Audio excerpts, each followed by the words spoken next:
Radio, li fait minuit.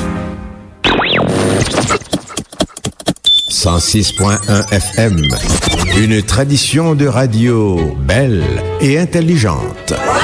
Depuis 1935. Auditeurs, auditrices, commanditaires et partenaires d'Alter Radio, veuillez noter que nos studios sont désormais situés à Delma 83. Nos installations ne se trouvent plus à Delma 51. Bien noter qu'Alter Radio se trouve maintenant à Delma 83. Information tout temps. Information sous toutes questions. Information dans toute forme.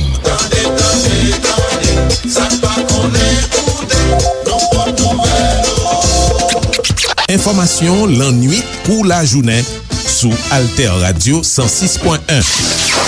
Information pour n'aller plus loin. 24 heures. Journal Alter Radio. 24 heures. 24 heures, information besoin sous Alter Radio.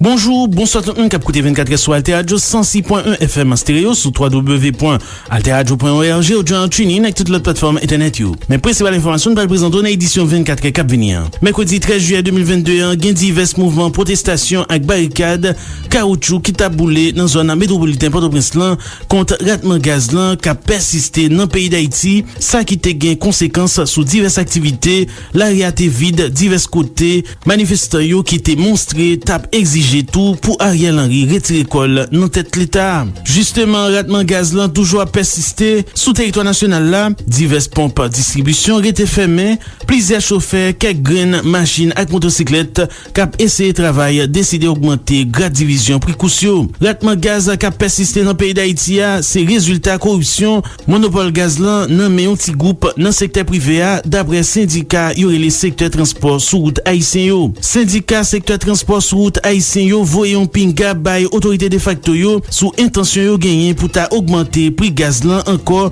sous marché national là après augmentation 10 décembre 2021. Depuis vendredi 8 juillet 2022 à cause troqué kon entre gang G9 en famille ak allié à gang GPEP yo, camion pa ka al prend gaz nan centre stockage Varua nan Cité Soleil d'après responsable stockage gaz Varua. N'a pas divers chroniques nous coup économie, technologie, la santé ak la culture. Reconnecter Alter Radio c'est point sur avec divers sortes nous va développer pour une édition 24 cap venir.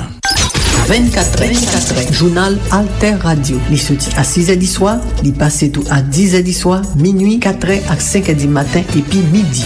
24h, information nous besoin sous Alter Radio.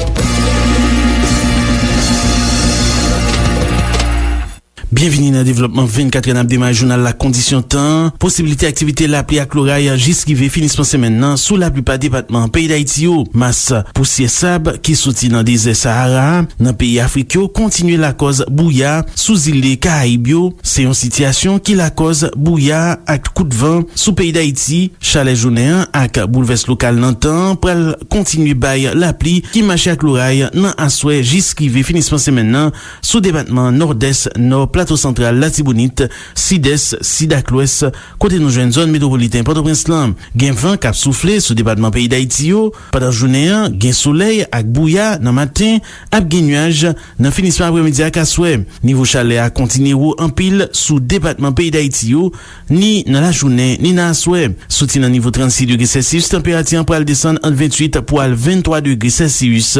Dans aswè gen tout possibilité la pluie qui marche ak l'oreille sous la mer si tout Bokot nord pays d'Haïti des temps yo va éviter rentrer dans fond la mer capitaine bateau chaloupe bois fouillé de toujours prendre précaution nécessaire pour toute côte pays d'Haïti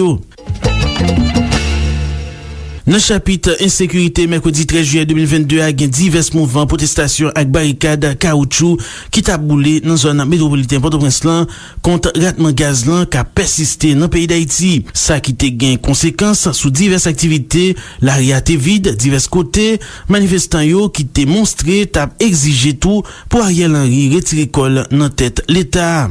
Mouvement ça qui te déclenché après plusieurs chauffeurs moto qui te en colère te commencé bloquer l'aria sous route Delma à cause yo pas de cajou gaz pour fonctionner. Yo t'a aller tani dans l'autre zone et puis te gen bribal qui t'a chanté dans plusieurs quartiers.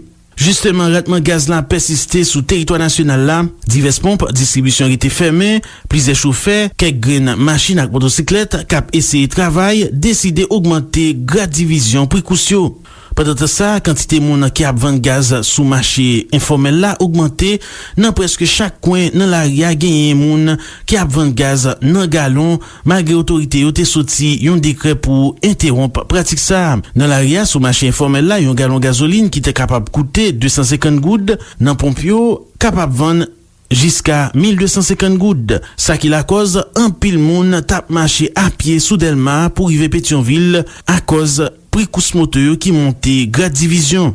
Dans même chapitre là, syndicat secteur transport sous route haïtien yo voyon pinga bay autorité de facto yo sous intention yo gagner pour ta augmenter prix gaz là encore sous marché national là après augmentation 10 décembre 2021. En côté coordonnateur syndicat transport sous route yo changer meilleur capoter plus de détails pour nous. La petite population était très fouette gaz pour qu'on monter dans le pays tout en l'état par respecter protocole de la conscience avec syndicat. Et si l'État faisait faire le deuxième 6-7 juillet dans le pays, oui, il est capable de prendre chance faire.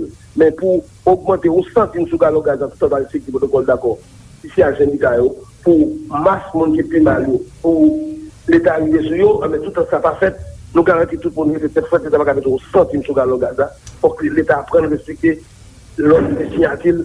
Le protocole d'accord. Mais est-ce que nous avons espéré pour aller un mouvement levé campé toutefois autorité a augmenté prix gaz là parce que n'a rappelé que situation nous oublions en tant que journaliste nous ne pas souhaiter si l'État besoin faire deuxième 6-7 juillet égal ou après pas 6-7 juillet. Oui. Côté quand l'autorité qui est dans bureau pas de la caillou. Non, effectivement. Et laisse à ta présence de faire attention mais ça va arriver. Mais si on besoin faire deuxième, je fais moi un peu mais on peut ni sous galon gaz là. Ça va pas tenir compte des marchés à manger. Ça me voulait rappeler pour en décembre là où tu augmenté prix gaz là où tu mettais plus fort comme sous lit que ça où tu mettais 6-7 juillet et nous ouais pas de gain aucun mouvement levé campé qui fait de manière substantielle. L'État parce que l'État te promet à syndicat que augmentation ça va prier sur la population et c'est ça que nous de protection anti nous la protocole d'accord ça. Avec nous l'État où le tout monde farine et pas jamais fait. Cette partie nous va pas payer encore donc c'est là-dedans. Yon autre bord pendant participation dans émission Faute l'idée sur antenne Alter Radio syndicaliste la fait connaît ratement gaz ça c'est un ratement gaz provoqué parce que monde qui a vendre gaz sous marché informel là arrivé joindre pour yo capable vendre grade division. En côté coordonnateur syndicat transport sous route changer meilleur capoter plus de détails pour nous. Bon monopole au petit groupe qui est contrôle gaz et côté l'État en faiblesse pas en mesure pour et faire appliquer la loi sur les messieurs ça mais c'est eux qui créent tout problème ça pas tout gaz à rentrer yo dit à décider l'autant des nègres des problèmes gaz qui ça lié yo stocker gaz yo besoin gaz à monter pour client pour faire mais yo stocker li pas n'a pas gagner là vendre il a fait marché noir qu'on y a besoin de gaz bien dit pour d'accord pour payer cher c'est commerce ça bien pas gagner une série mon secteur privé pas progressiste du tout. Il n'y a pas tenu compte des masters ça qui pas qu'à manger, pas qu'à fonctionner dans le pays. Mais il y a même des qui ont fait millions, ça fait tout le monde. Et c'est ça le cap traverse ce pays-là et côté de l'État en faiblesse. Il n'y a pas qu'à exercer aucune pression sur monsieur pour faire livrer gaz. Et plusieurs fois, nous contactons les gens qui disent faire commande, et puis ils ne sont pas pour commande. Ils ne sont pas pour commande, non plus. Avec eux, pas vendre gaz. Oui. Donc, ou parlez-nous là de situation ratement gaz à gain. Nous parlons tourner sous question monopole là. Mais avant, c'est que pas gain gaz dans pompio, mais nous constatons gain de plus en plus de monde qui a vendre gaz et dans la rue, sous marché informel là. Qui je nous comprendre situation. Ça monde ça au cap vendre gaz là. Qui côté nous penser au joindre alors que chauffeur pas qu'à joindre gaz dans pompio. Mais côté au joindre, c'est pompe là même qui sacrifie gaz à vendre dans nuit pas des à des particuliers au prix bien cher. Et puis, c'est là le problème de sortir vers l'autre côté, non? Tout le temps, de pas gagner gaz là. Moi, j'ai gagné gaz. Les gaz là, ils stockent les, ils vendent la nuit à des particuliers en prix élevé. C'était coordonnateur syndicat transport sous route, mais il change. Depi vendredi 8 juillet 2022 a cause a troki kon ant gang G9 en fami ak alye ak gang G-Pep yo, kamyon pa ka al pre gaz nan sante estokaj Varua nan Cité Soleil dapre sante estokaj gaz Varua. Nan publikasyon Winnie Koufe, li fe konen yo rete mobilize pou chajman kamyon siten yo repren nepot ki lesa posib. Nan chapit Insécurité Association Médicale Haïtien fè konen li gen gwo kesote douvan klima laterea, espesyalman za kidnapping gang aksam yo ki kontinue a plage nan la mize plizye fami Haïtien pami yo an pil dokter. Nan yon nota pou la pres li mette deyo, AMH fè konen li genyen gwo tristesse a koz kidnapping sou dokter Greta Latayad debi nan dat 8 juillet 2022 detan yo exige liberasyon li presse. AMH mande de otorite yo pren responsabilite yo pou yo mette yon bout nan pichon sa.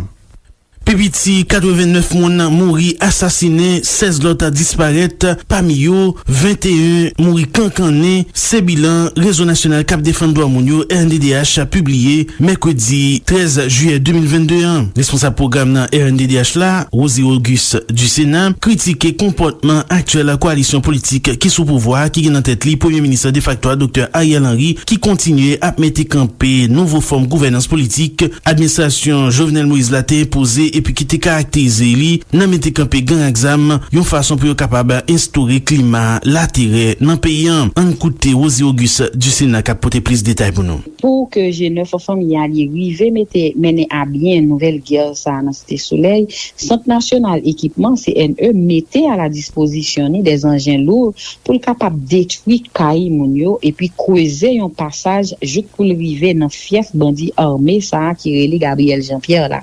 Bilan li partiel mais li déjà très lourd selon information que nous joignent gagne pour petit 89 moun qui mouri assassiné et gagne 16 l'autre qui porté disparu et parmi moun qui mouri yo gagne pour petit 21 que bandi armé qui fait partie de G9 en famille et allié yo mettait du feu sur yo. 74 moun blessés par balle au soir à l'arme blanche, 127 cailles pour petit crasé avec engin lourd ça yo que CNE mettait à disposition de G9 en famille allié ou bien c'est G9 en famille allié qui mettait du feu là-dedans. RNDDH dans cadre document ça que lui fait sortir jeudi justement pour dénoncer ça qui a passé dans Cité Soleil là. Rappelez que depuis G9 en famille et allié créé en 2020, nous pas jamais passé un mois pour que pas gagner au moins un événement sanglant qui est enregistré dans le pays. Et c'est tout depuis création G9 en famille et alliés que yo obsédé par quartier dans Brooklyn et ça fait 4e attaque que yo fait sur quartier dans Brooklyn depuis 2020. Et pour nous même au niveau de RNDDH, nous pensons que c'est important pour nous dénoncer le fait que actuelle coalition politique qui est dans tête pays à jeudi et qui est dirigée par Premier ministre de facto Ariel Henry continue à mettre en œuvre cette nouvelle forme de gouvernance politique qui est imposée par administration Jovenel là depuis avant de mourir et qui est caractérisée par utilisation de gangs armés pour capable instaurer un climat de terreur dans le pays. C'était responsable programme dans RNDDH là, Rosie Auguste du Sénat. La nuit mardi 12 pour entrer mercredi 13 juillet 2022, la police nationale met main pot de paix département nord-ouest sous un chargement 25 000 balles qui était dans 26 caisses sous un camion qui t'appelle Port-au-Prince quelques jours après il a découvert un chargement plus passé 120 000 balles zam ak l'autre qualité matérielle sous waf pot de paix. La police nationale d'Haïti dit li saisi dans la nuit 12 juillet 25 000 cartouches zam la guerre. Munitions sa yo te trouvé yo dans un autobus qui t'a assuré trajet Port-de-Paix Port-au-Prince. La police dit li arrêté yon moun nan cadre dossier ça. Substitut commissaire gouvernement Maître Wisminder lui bay l'ordre pour yo arrêter Churchill petit frère qui était dans machine nan alors que chauffeur a te gen precourir. Autobus là pour kounya nan commissariat Port-de-Paix. N'a rappelé dans fin mois de juin 2022, autorité la police dans Port-de-Paix dans département nord-ouest gen tan saisi plus passé 120 000 cartouches avec l'autre matériel dans un bateau qui t'a sorti États-Unis. Wap koute 24 sur Alter Radio 106.1 FM en stéréo sou www.alterradio.org ou journal TuneIn ak tout lot plateforme internet yo. Aktualite internasyonal lan ak kolaboratris nou Marie Farah Fortuné. Pi for refije Ukrainien yo souwete rentre pi vite posible nan peyi yo, men yap atan yo pou yo rete nan peyi akay yo jiska fin hostilite yo dapre yon anket Nasyons Uni ki paret merkredi 13 juye. Dapre sondaj yo komisarya pou refije yo, moun sa yo ki kouri kite peyi yo pou échappe a invasyon ris nan ap enkete yo toutan pou avni yo, sa ki empêche yo planifiye vi yo a long terme. Azi, plize milye manifestant pran daso merkredi 13 juye, biro premier ministre lanken Ranil Wickremesinghe ge kek edan apre désignasyon kom prezident pa interim dapre témoin yo.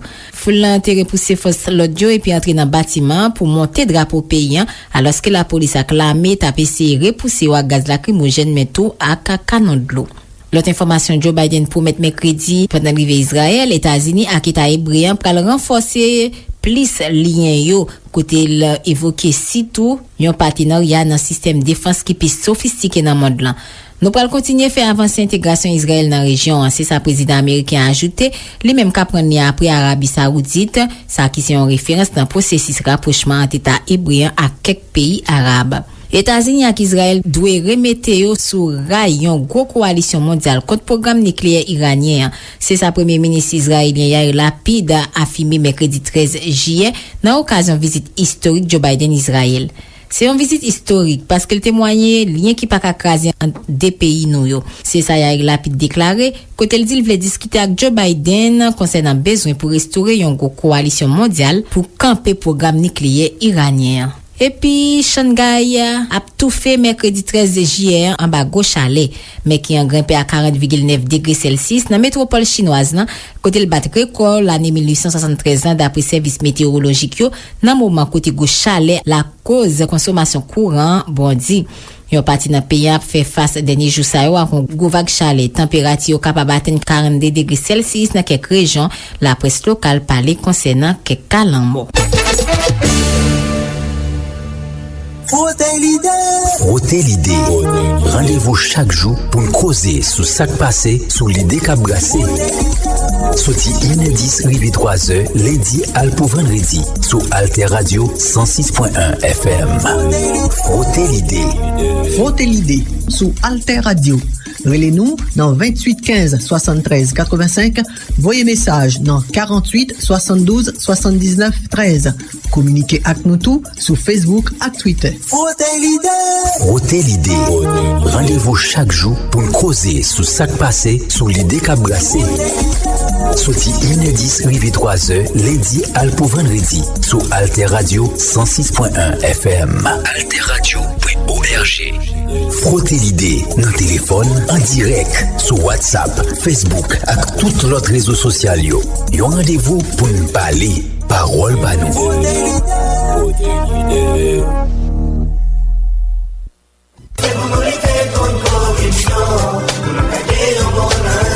Citoyen, femme kou gason, eske n konen an pil nan pratik nan pwede yo a, se zak koripsyon yo ye, dapre la loi peyi d'Haïti?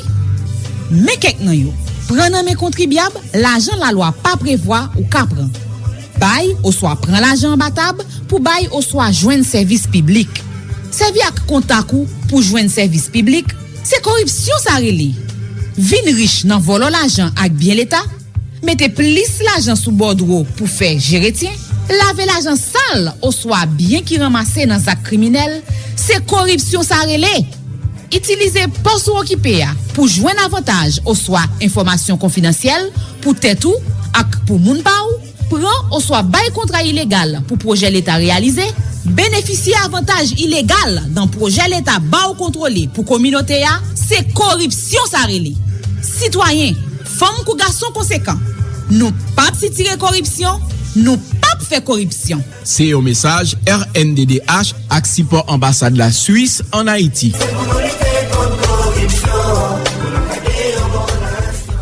Avis. La Direction Générale des Impôts, DGI, rappelle au public en général et à tous les employeurs généralement quelconques, personnes physiques ou morales, notamment les entreprises individuelles ou sociétaires, les sociétés civiles, commerciales et ou industrielles, les institutions financières, les associations professionnelles, les organismes publics et parapublics, les entreprises publiques autonomes à caractère administratif, commercial, industriel et financier en particulier. Les dispositions des articles 93, 94 et 95 du décret du 29 septembre 2005 relatifs à l'impôt sur le revenu qui leur font obligation de prélever à la source la retenue sur salaire et de la verser régulièrement à la DGI accompagnée d'un état explicatif avant le 15 du mois en cours pour le mois précédent. Cette direction générale rappelle également aux employeurs qu'il est de leur devoir de délivrer à l'employé, pour les besoins de la déclaration définitive de ce dernier, un document signé dans lequel figurent les montants prélevés et les numéros de reçus de caisse attestant que ces montants sont versés aux institutions pour lesquelles ils ont été opérés. La direction générale des impôts exhorte tous les employeurs à se conformer aux prescrits des articles du décret cité en référence en vue d'éviter les pénalités et amendes prévues par la loi. Cet avis est signé de Jean-Emmanuel Casséus, directeur général de la DGI. Tout un univers radiophonique en podcast. Alter Radio. Retrouvez quotidiennement les principaux journaux, magazines et rubriques d'Alter Radio sur Mixcloud, Zeno.fm, TuneIn, Apple, Spotify et Google Podcasts. Alter Radio. Alter Radio, une autre idée de la radio.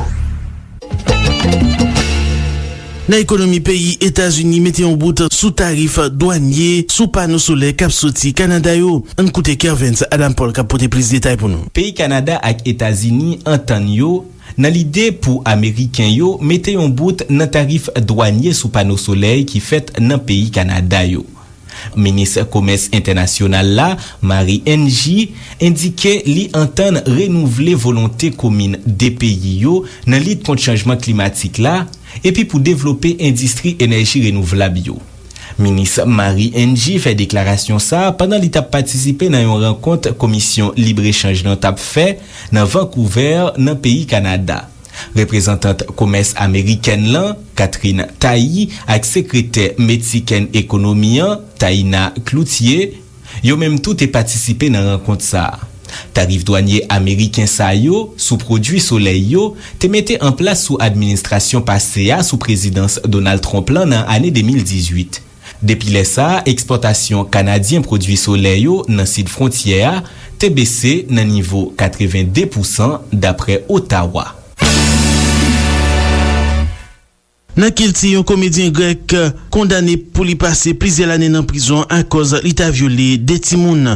An koute Daphne Joseph kapote plis detay pou nou. Dimitris Liniadis, yon komedyen grek ki tre renome, jwen kondanasyon li mekredi 13 JA pou viol sou demine, kote omete li an liberté kondisyonel. Li pral soti nan yon prison ki gen yon gros sekirite tout pre Aten, kote li te emprisonne depi plis pase yon l'ane. La kou assise Aten nan kondane li pou 12 l'ane prison. Akte a te demisyonne nan pos li kom direkter Théâtre National Aten nan en février 2021 apre yo te fin akize li de viol sou demine.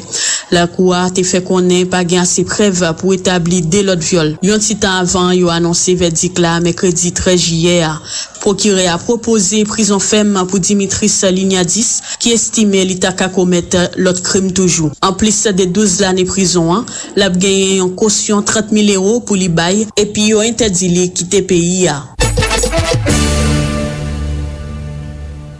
Nan sante, apre la Cour suprême nan peyi Etats-Unis interdi moun avote, yon kompanyi farmaseutik mande Etats-Unis permisyon pou yo mette sou mache a yon komprime ki ka empêche moun fè pitit. An koute Daphne Joseph kapote plis detay pou nou. Yon laboratoire aux Etats-Unis annonce lundi 11 juillet, li te mande autorité américain yo permisyon pou mette sou mache a yon komprime kontraseptif aux Etats-Unis. Proposition sa a fait quelques semaines après décision la Cour suprême nan pour lui mettre en pinga sous affaire droit pour mon avorter aux États-Unis.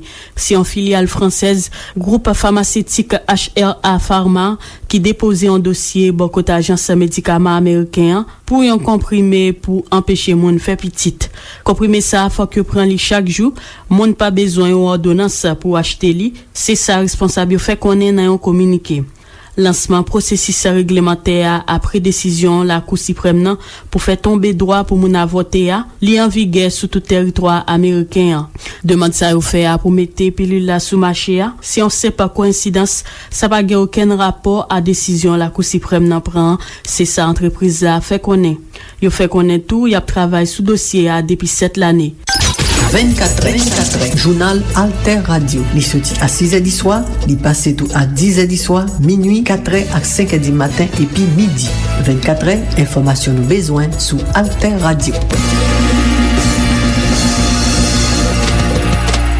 24 arrivé dans bout li n'a pas le principal information nous te présenter pour yo. Mercredi 13 juillet 2022, gen divers mouvements protestation ak barricade caoutchouc qui t'a boulé dans zone métropolitaine Port-au-Prince lan contre ratement gaz lan qui a persisté dans pays d'Haïti, ça qui te gen conséquences sur diverses activités, l'area te vide divers côtés, manifestants yo qui te montré tap exigé tout pour Ariel Henry retirer col dans tête l'État. Justement, ratement gaz lan toujours persisté sous territoire national là, divers pompes distribution rete fermé, plusieurs chauffeurs, quelques graines, machines ak motocyclettes k'ap essayer travail décidé augmenter grade division précaution. Ratement gaz k'ap persisté dans pays d'Haïti c'est résultat corruption monopole gaz lan nan men yon ti groupe nan secteur privé d'après syndicat yore les secteur transport sous route haïtien yo. Syndicat secteur transport sous route haïtien yo voyon pinga bay autorité de facto yo sous intention yo gagner pour ta augmenter prix gaz lan encore sous marché national là après augmentation 10 décembre 2021. Depuis vendredi 8 juillet 2022 à cause troqué kon entre gang G9 en famille ak allié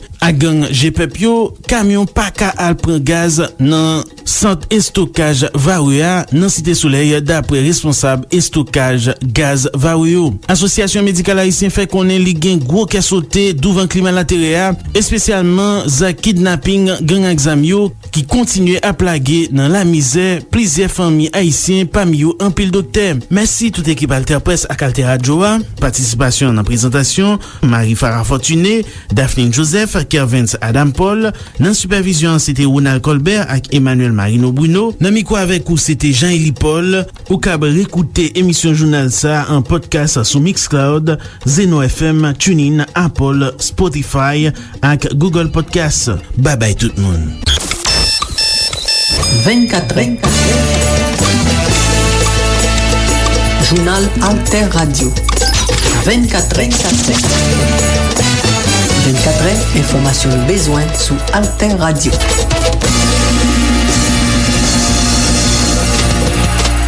Bina bina boy, bina boy. Ou t'entendez son ça?